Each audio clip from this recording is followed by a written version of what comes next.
There's little doubt the Peninsula Country Golf Club is rated one of the best golfing facilities in Victoria. Positioned within the sandbelt, only minutes from the Mornington Peninsula. With two 18-hole golf courses originally designed by Sloane Morpeth, the land provides contrasting challenges. In 2000, local golfer and designer Mike Clayton was brought in to redesign both courses. Well, the Sloane Morpeth course had a lot of sharp dog legs, and it wasn't very penal. It didn't have couch fairways and bent grass greens, and the bunkering really was, I guess, reflective of the time it was built. The changes are also strategic, where it was on, Mike Clayton always said it was the second best bit of land in Melbourne next to Royal Melbourne, but the course didn't reflect that. Ben Ferguson is the golf operations manager at the club. He believes the Clayton influence has been a significant factor in Peninsula's development. Mike did a fantastic job with the golf course. The land on the north course, is super bit of land, quite undulating, and the bracken and so forth he's really brought to life and made it a real feature of the north course. Beforehand it was a lot of wattle and overgrown, and you couldn't see the land and the hole quite as well, but he's really done a fantastic job with the land. The north course roughly is quite short and tight, and you've got to really position the ball well off the tee to give you a good second shot into the green.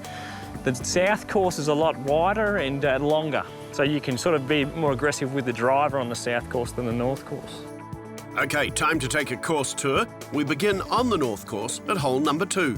The second hole of Peninsula North course, challenging par 3, 161 metres from the back plate. Mike Clayton designed the hole back in 2001 it was. Had a sort of a picture image of the 5th at Royal Melbourne. So that's what it looks like here, as you can see here. Very well vegetated at the back of the green. Probably a lot of your trouble is at the back of the green. There's not really anything wrong with being short here, I feel. If you don't quite get the right club selection, the ball will roll back down to the bottom of the hill there, where it gives you a pretty straightforward little chip up the hill. Probably going to use a 4 or 5 iron today. It's slightly elevated green too, so there's nothing wrong with being a club more than you normally would go for that distance. Pretty good result, just right at the stick. About a 25-foot putt for birdie. Quite happy with that shot on this hole. All right, I'm pretty well positioned here. A little bit of right to left in this putt.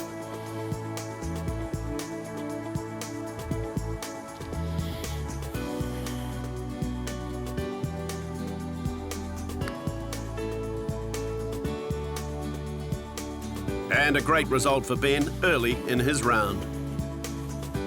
Happy with that? On to another par 3 at the 7th. 7, it's roughly around 164 metres, par 3 down the hill, so it doesn't play as long as the yardage suggests. Very well bunkered, quite deep bunkers, so a precise iron shot's required there, definitely. Hole 8 is a spectacular par 4. It's famous in Australia. This is one of the most photographed locations on the Peninsula layout. But before we continue our tour, we'll move you on to hole number 12. I believe it's the best par 4 on Peninsula's complex. Such a challenging hole because where you drive the ball to is a hog's back fairway. So basically, if you don't hit a nice straight one, you either end up on the sandy wasteland on the left-hand side, or you roll off on the right-hand side into Peninsula's vegetation, which is quite thick in areas.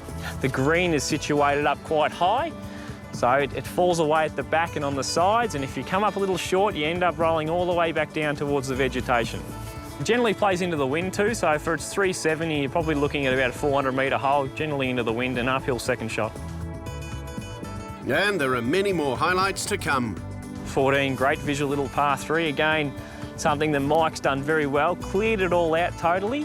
Looks fantastic from the tee, well bunkered, vegetation. Again, tricky green. You've got to have the right club selection. You come up short, it rolls all the way down off the front of the green.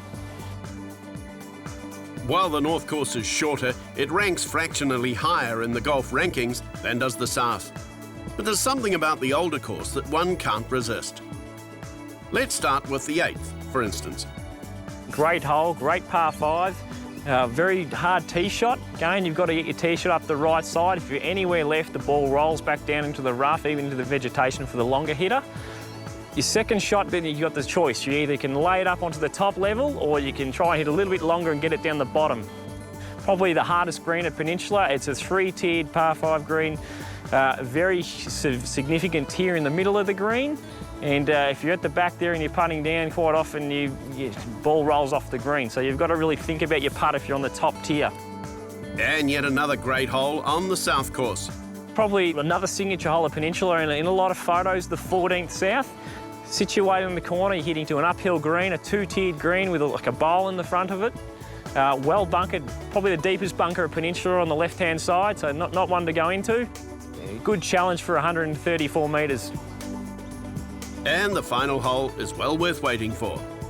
18th south, great finishing hole, long par 4, over 400 metres from the back plate. You're situated up very high, so when you're up on the back tee there, you get a great visual of the bay and across the other side of the bay towards Geelong. Tough driving hole though, well bunkered on the right-hand side, another bunk on the left. Second shot is a challenge, well bunkered on the right-hand side. You've got to hit a precise second shot into a green that's sort of sloped on an angle, probably from left to right. Great finishing hole for Peninsula. Accommodation is a key plus at Peninsula and reflects a point of difference from other Sandbelt clubs. Kiwis and interstate visitors are more than welcome to visit this high-quality club, and that's a point emphasised by Gary Richardson. We see a lot of New Zealanders, often based around there when there's rugby games in Melbourne. And we have a number of reciprocal clubs in Wellington and Christchurch and Auckland. But if you're a member of a club in New Zealand, you're more than welcome to come and stay here in our accommodation. We've got 41 rooms on site. A lot of the New Zealanders, often they know a bit about our history, so we've had a lot of guests over the time. And so long as we carry enough New Zealand wine on the wine list, but mixed in with our local Yarra Valley and Mornington Peninsula, they seem to enjoy the visit. And if there's a message to take away after a round of golf at Peninsula? Well, look, firstly, I think we're a golf course, so we'd hope that they felt challenged and felt like they were playing a quality product. But it's really important at Peninsula that we hope you feel welcome and that you enjoyed your stay, as well as, look, the golf courses are certainly tough and they're in pretty good condition all year round, but you also want to feel like you're welcome here. So I find the members are very good with making you feel like you've had a good visit.